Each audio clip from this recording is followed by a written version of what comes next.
한 통계에 따르면 기업 내에서 최고 경영자의 재임 기간이 평균적으로 4년이라고 합니다. 성공을 위해서 앞만 보고 달려갔습니다. 그래서 자신이 오를 수 있는 최고의 자리까지 올라간 것이죠. 그런데 이렇게 최고의 자리까지 올라가고 나서 현재 자기가 하고 있는 그 일이 자신에게 적합하지 않다고 느끼게 되는 경우가 많이 있습니다. 우리 가슴 속에는 우리가 이 세상에 존재하는 이유, 존재의 목적을 알고 그것을 성취하고 싶은 열망이 있습니다. 그러면 우리의 존재의 목적은 무엇일까요? 하나님께서는 우리를 왜 만드신 것일까요? 첫 번째는 가장 중요한 이유죠. 우리와 교제하기 위해서입니다. 그리고 두 번째는 하나님께서 맡기신 일을 하기 위해서이죠. 그러면 하나님께서 우리에게 맡기신 일은 무엇일까요? 첫 번째는 창조입니다. 하나님께서는 창조주이시죠. 창조주이신 하나님께서 우리에게 창조의 일을 맡기셨습니다. 아니, 우리가 하나님처럼 창조의 일을 한다고요? 기독교 세계관 책인 알버트 월터스의 창조, 타락, 구속이라는 책을 보면 창조를 세 가지로 나눕니다. 하나님께서 아무것도 없는 것에서 온 세상을 창조하신 것을 제1창조라고 부르고요. 그리고 그 창조된 세상에 질서를 부여하신 것을 제2창조라고 부릅니다. 하나님께서 질서를 부여하셔서 하나님의 뜻대로 다스려지는 것이죠. 그래서 이것을 하나님의 다스림이라고 부를 수도 있겠습니다. 그리고 제3창조는 인간을 통한 창조입니다. 하나님께서 창조하신 세상 안에 무한한 가능성을 두셨습니다. 그래서 하나님의 영을 받은, 그 창조의 영을 받은 인간들은 하나님께서 세상에 두신 그 가능성을 이용해서 또 다른 새로운 것을 만들어낼 수 있다고 하는 것이죠. 사회도 만들고 문화도 만들고 그리고 새로운 물건도 만들고 비행기, 자동차, 스마트폰 이런 것들이 인간이 창조해낸 것입니다. 이런 것들은 하나님께서 직접 창조하시지 않으셨지만 인간을 통해서 창조하시려고 하나님께서 의도하신 것이라고 하는 거죠. 인간은 하나님께서 창조 세계 속에 넣어둔 가능성을 이용해서 하나님께서 원하시는 하나님의 성품에 기반이 된 창조물들을 만들어내야 하는 것입니다. 하나님의 사랑, 하나님의 긍휼에 기반이 되는 다른 사람들을 돕고 섬길 수 있는 사람들이 기뻐할 수 있고 행복해할 수 있는 그런 창조물을 만들어내야 하는 것이죠. 하나님이 원하시는 문화, 사람들을 사랑으로 회복시킬 수 있는 공동체, 사람들을 돕고 섬길 수 있는 물건들을 만들어내는 것이 다 여기에 포함되는 것입니다. 두 번째, 하나님께서 우리에게 맡기신 일은 다스리는 것입니다. 하나님은 온 세상의 왕으로서 다스리시죠. 하나님의 선한 질서대로 온 세상을 다스리십니다. 그리고 온 세상을 다스리는 그 일을 우리 인간들에게 위임해 주셨죠. 그래서 우리 인간들은 하나님의 그 선한 질서대로 온 세상을 다스려야 합니다. 그런데 인간의 타락으로 말미암아 하나님의 선한 창조 질서가 깨어졌습니다. 그래서 그 전에 없었던 죽음, 질병, 죄, 거짓, 미움, 폭력, 음란 등이 창조 세계 안에 들어오게 된 것입니다. 이 타락은 하나님께서 직접 창조하신 자연 영역뿐만 아니라 하나님께서 인간을 통해 창조하신 사회 영역까지 영향을 미칩니다. 인간을 통해 창조된 문화나 사회 영역들 안에도 하나님께서 원하시는 질서가 있거든요. 그런데 그 질서가 인간의 타락으로 말미암아 깨어진 것이죠. 하나님께서는 이 깨어진 질서를 바로 세우기를 원하십니다. 우리가 하나님의 뜻대로 세상을 다스린다고 하는 것은 이 자연 영역과 사회 영역 안에 하나님의 선하신 질서가 다시 세워지게 하는 것입니다. 자연의 영역에서 깨어진 질서가 회복되게 하는 것에는 어떤 것이 있을 수 있을까요? 환경 오염을 줄이고 자연을 보호하는 것도 여기에 포함되겠죠. 사회 영역에서는 사회를 이루는 영역들이 있잖아요. 정치, 경제, 교육, 가정, 교회, 과학기술, 예술, 매스미디어 등 사회를 이루는 각 영역 안에 하나님의 질서, 하나님의 다스림이 다시 세워지게 하는 것입니다. 정치계는 하나님의 공의가 세워져야 합니다. 성경에서는 자기의 이득을 위해서 재판을 굳게 하지 말라고 말씀하고 있죠. 정치계에 반드시 세워져야 할 하나님의 질서는 공의입니다. 경제계에는 정직해야 합니다. 교육계에는 학생들의 각자의 재능이 존중되고 개발되어야 하는 것이죠. 가정은 사랑의 질서가 회복되어야 합니다. 부부가 서로 사랑하고 아이와 부모가 서로 사랑하면서 사랑의 질서가 가정 안에 회복되어야 하는 것이죠. 자, 어떻게 이 사회 영역에 깨어진 질서가 하나님의 질서로 회복될 수 있을까요? 우리가 그 영역 안에 들어가서 하나님의 질서대로 살아야지만 깨어진 그 질서들이 다시 회복되는 것입니다. 하나님께서 우리에게 맡기신 일, 이것을 다른 말로 하면 사명입니다. 그러면 우리의 사명은 무엇인가? 우리가 어떤 영역에서 하나님의 창조의 일과 다스리는 일을 할 것인가? 하나님께서는 나를 통해 무엇을 만들기 원하시고 어떤 영역을 회복시키기 원하시는가? 이것이 바로 우리의 사명이 되는 것입니다. 그러면 이 사명을 우리는 어떻게 알 수 있을까요? 첫 번째는 은사입니다. 은사는 내가 잘하는 것이죠. 내가 잘하는 것을 통해서 나의 사명을 찾을 수 있다는 것입니다. 하지만 여러분이 아직 경험하지 못한 일의 경우에는 내가 그걸 잘하는지 못하는지 알 수가 없습니다. 그리고 잘하는 기준이 모호합니다. 내가 누구와 비교해서 잘한다, 못한다 말할 수 있겠습니까? 이렇게 은사로만 사명을 찾으려고 한다면 우리는 시작도 하지 않고 포기할 수 있는 거죠. 그리고 하나님께서 부르시면 그것을 잘할 수 있는 능력도 주십니다. 그렇기에 은사는 사명을 찾아갈 때 고려해 볼 수는 있지만, 고려할 수 있는 요소는 되지만 절대적이지 않다고 하는 것이죠.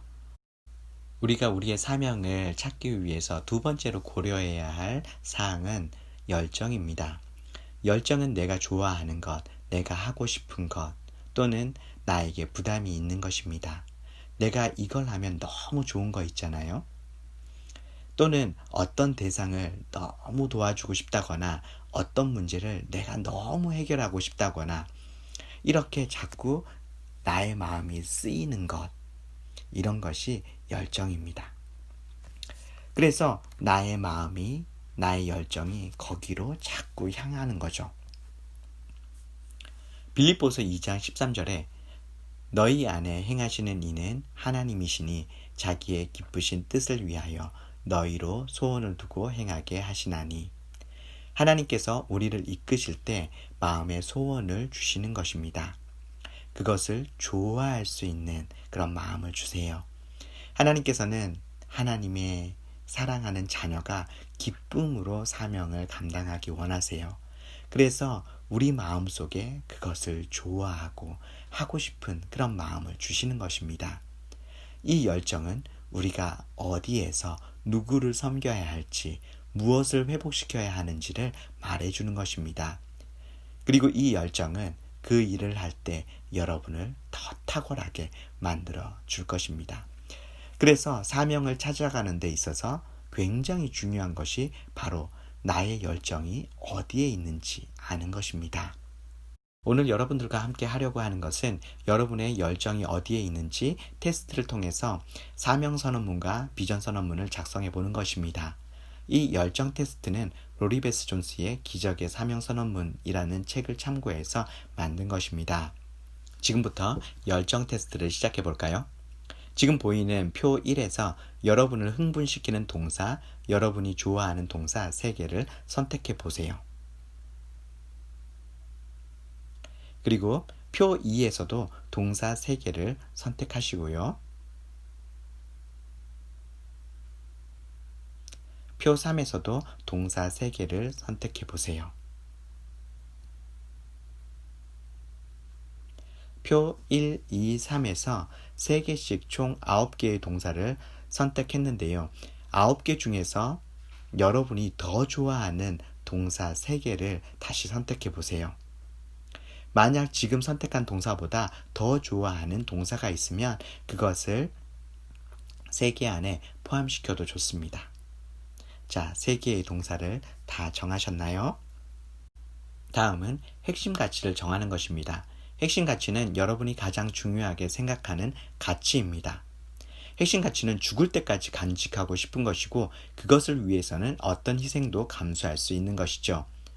이 핵심 가치는 성경적인 것이고 본질적인 것이어야 합니다.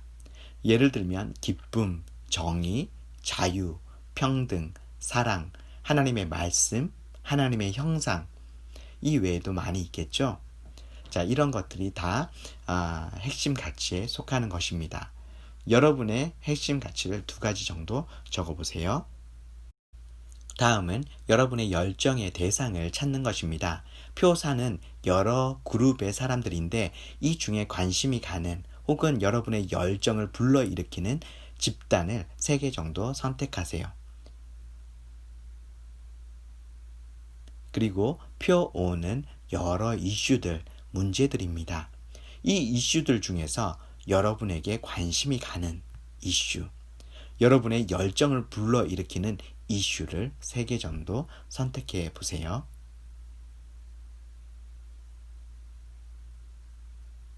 이 표는 여러분의 선택을 돕는 것에 불과합니다. 그래서 이 표에 없더라도 여러분의 열정을 불러일으키는 집단이 있다거나 이슈가 있다면 그것을 기록해도 좋습니다.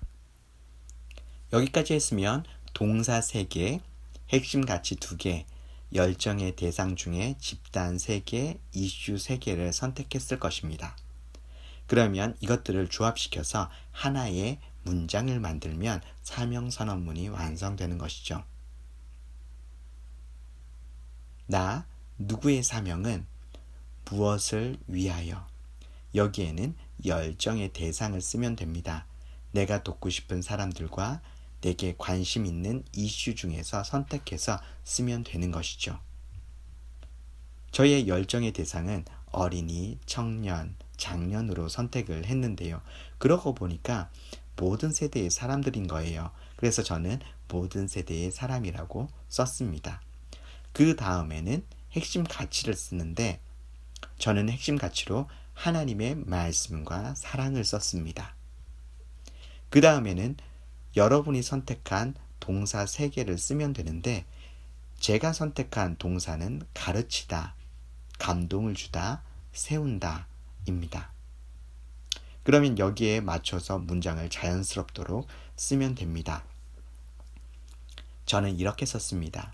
나 김현태의 사명은 모든 세대의 사람들에게, 저의 핵심 가치는 하나님의 말씀이죠. 말씀을 가르치고, 또 핵심 가치는 사랑입니다.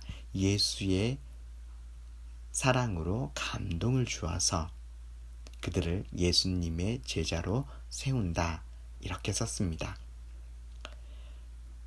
보여드린 형식에 맞춰서 쓰면 하나의 완벽한 문장이 될 수도 있지만 대부분은 문장이 자연스럽지 않을 것입니다.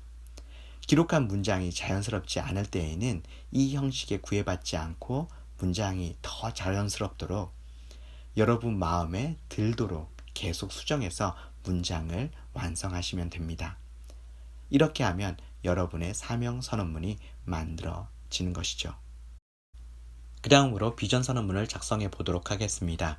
사명 선언문이 내가 무엇을 해야 하는지를 드러내는 과정 중심적인 것이라면 비전 선언문은 최종적으로 어떻게 될 것인가, 내가 최종적으로 보고 싶은 그림은 무엇인가 라고 하는 최종 목표를 담는 것입니다. 사명 선언문은 하나의 문장으로 기록했었는데요. 비전 선언문은 그 최종적인 그림을 묘사하는 것이기 때문에 좀 더 길게 씁니다. 비전 선언문을 쓸 때에는 이미 그 비전을 달성한 것처럼 현재형으로 기록합니다. 내가 그 비전이 이루어지고 있는 한가운데 있다고 상상하면서 나를 중심으로 이루어지고 있는 일들, 그때 내 주변에 함께 있는 사람들, 그때 나의 감정이 어떠한지 세세하게 묘사하는 것이 좋습니다. 마치 영상을 보듯이 내가 그 자리에 있으면서 보고 느끼듯이 기록하는 것이 좋습니다. 한번 기록해 볼까요? 지금까지 사명선언문과 비전선언문을 기록하는 방법에 대해서 간단히 나누었습니다. 사명선언문과 비전선언문을 기록하는 것도 굉장히 중요하지만 그것을 이루어가는 것이 더 중요하겠죠. 어떻게 하면 하나님께서 우리에게 맡기신 이 사명을 이루는 삶을 살 수 있을까요? 매 순간 매 순간 하나님의 뜻을 구하고 그 뜻에 순종하는 삶을 사는 것입니다. 우리가 사명, 비전이라고 하는 큰 그림을 그렸습니다. 하지만 거기까지 어떻게 가야 할지 잘 모르죠. 매 순간 하나님의 인도하심을 받아야 합니다. 그래서 우리는 늘 하나님의 뜻을 구하며 그 뜻에 순종하는 삶을 살아야 하는 것이죠. 설령 지금 내가 나의 사명을 모른다 할지라도, 비전을 모른다 할지라도 매 순간 하나님의 뜻에 순종하는 삶을 살아간다면 그 매일의 순종의 삶이 퍼즐처럼 맞춰져서 어느 순간 사명을 이루게 될 것입니다. 그래서 퍼즐이 맞춰지고 났을 때 여러분이 여러분의 삶을 돌아보고 알게 될 거예요. 아, 내 사명이 이것이었구나. 그래서 사명을 아는 것도 중요하지만 그것보다 더 중요한 것은 매일 하나님의 뜻을 구하고 그분의 뜻에 순종하는 삶을 사는 것입니다. 이 순종의 삶이 바로 사명을 이루는 삶입니다.